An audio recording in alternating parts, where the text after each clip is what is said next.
If you are feeling rejected, you're in that liminal space in life, that space where you're waiting for something outside of yourself to say yes to an opportunity for you, or you're just feeling a little bit confused, or you're like, where's my life going? You've come to the right place. And I want to tell you about one of the greatest pieces of advice that my mom has ever given me. And it is this or something better. For whatever you're dealing with, it's going to be this or something better. So I'm Gwen Awesome, and thank you for tuning in today. So today, I just want to share a message to hopefully give you some comfort and a reminder that you are an absolute badass and great things are going to be happening for you.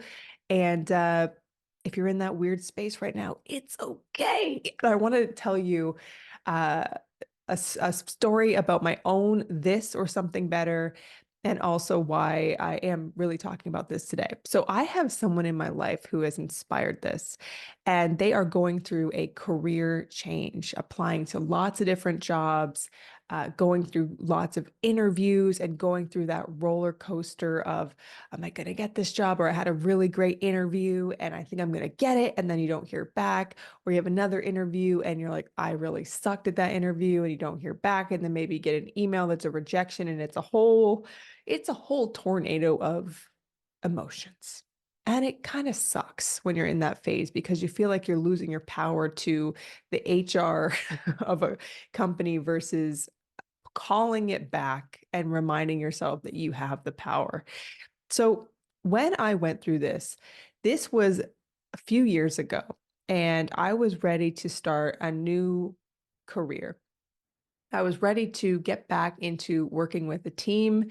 And I had been working for myself. I had been running my own business for a little while, and I just it was not the vibe anymore. I just didn't really enjoy working by myself.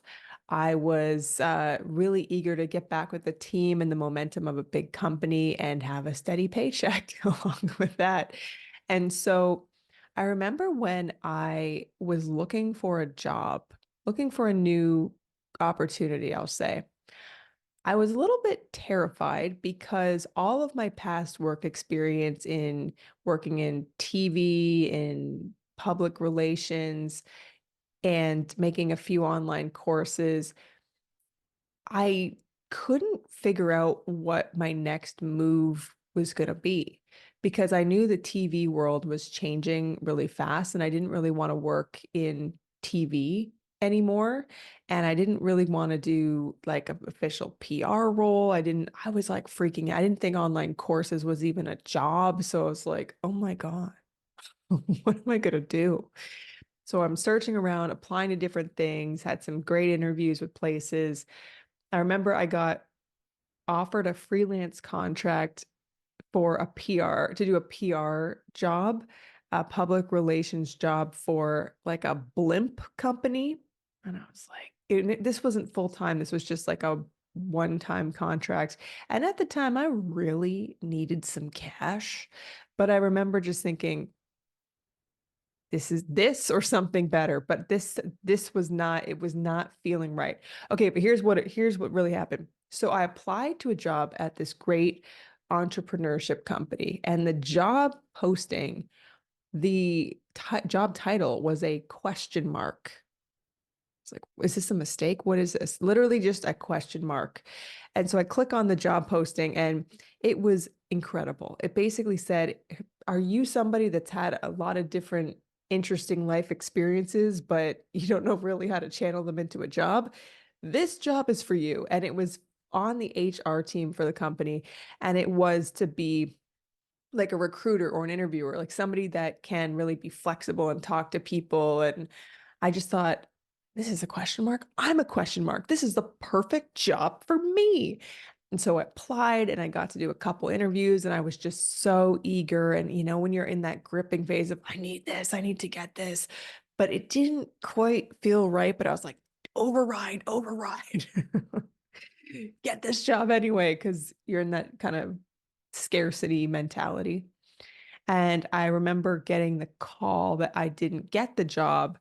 And I was just like, damn, this would have been so cool to get the question mark job.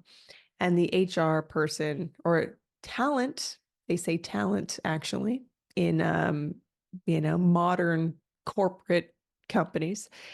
The talent person said, "We'll keep your name on file. Like you should apply again. We like you, but this is not the right fit." I was like, "All right, fine."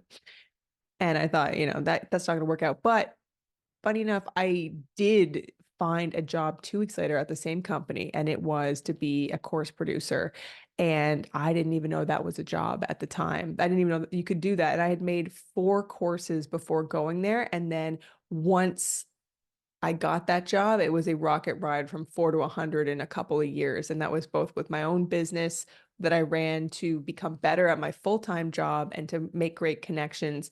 It was just a really great synergy.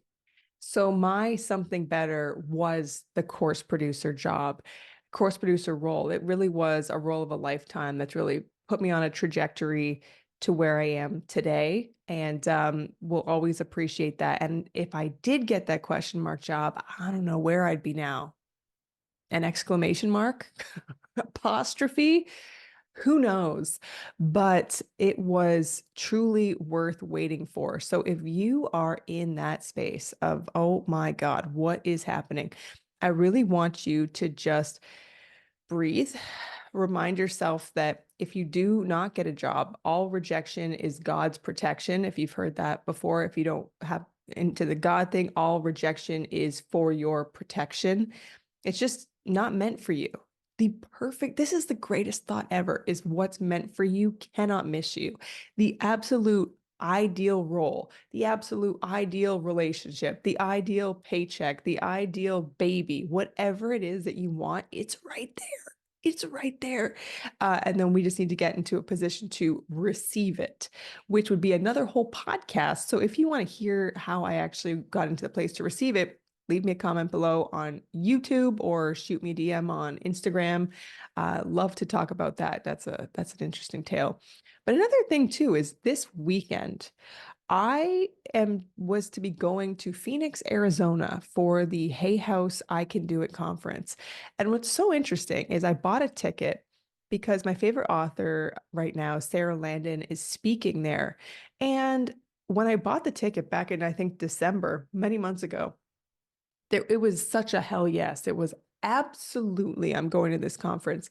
And then as it got closer, it just didn't quite feel right. It hasn't been feeling right to book the flight, to book the hotels. It just feels like I'm forcing it. And so I'm reminding myself of this idea from piece of advice from my mom for this as well. This or something better. What could be better? I don't know, but that's when we have to let go and just say, there's a bigger plan at work. Let it go. So thank you so much for tuning in today. I'm wrapping it up here. Just remind yourself, hopefully that little piece of wisdom has passed over to you, this or something better when times get challenging. Thank you so much for tuning in, and I wish you an absolutely awesome day.